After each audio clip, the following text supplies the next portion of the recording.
Shell shock was a phrase coined to describe the reaction of some soldiers in World War I to the trauma of battle.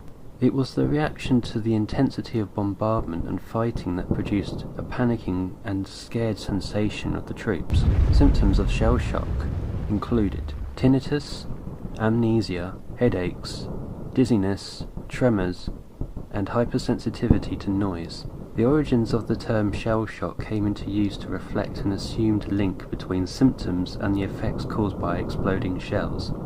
The term was first published in 1915 in an article, The Lancet, by Charles Myers. 10% displayed what we would now be termed symptoms of conversion disorder, including mutism. Shell shock cases grew during 1915 and 16, but remained poorly understood medically and psychologically. There were two main causes that doctors thought to create the symptoms of shell shock. One, there was hidden physical damage to the brain, with the shock waves causing cerebral lesions. Two, was an explanation that shell shock resulted from poisoning by carbon monoxide formed by explosions. The British Army in France instructed that shell shock and shell concussion cases should have the letter W prefixed to the report of the casualty.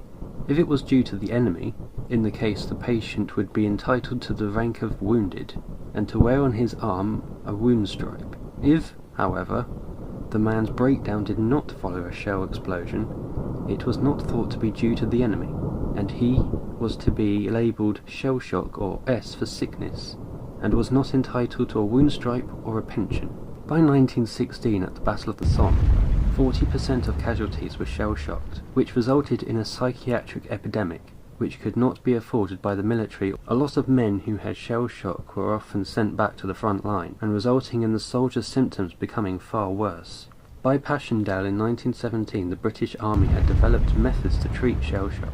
A man who began to show shell shock symptoms was given a few days' rest by his local officer. Colonel Rogers, regimental medical officer, Black Watch, wrote, "You must send your commotional cases down the line, but when you get these emotional cases, unless they are very bad, if you have a hold of the men and they know you and you them, and there is a good deed more in the man knowing you than in you knowing the man, you are able to explain to him that there really is nothing wrong with him. Give him a rest at the aid post if necessary and a day or two sleep. Go up with him to the front line, and when there, see him off and sit down beside him and talk to him about the war, and let the man see you are taking interest in him." However, some men who were suffering shell shock were put on trial and even executed for military crimes as desertion and cowardice.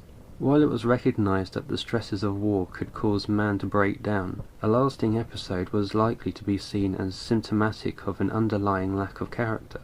The instance in his testimony to the post-war Royal Committee examining shell shock, Lord Gort said that shell shock was a weakness and was not to be found in the good units. The continued pressure to avoid recognition of shell shock meant that it was not in itself considered an admissible defence. Executions of soldiers in the British Army were not commonplace. While there were 240,000 court-martialed and 3,080 were sentenced to death, only 346 cases were actually carried out. 266 British soldiers were executed.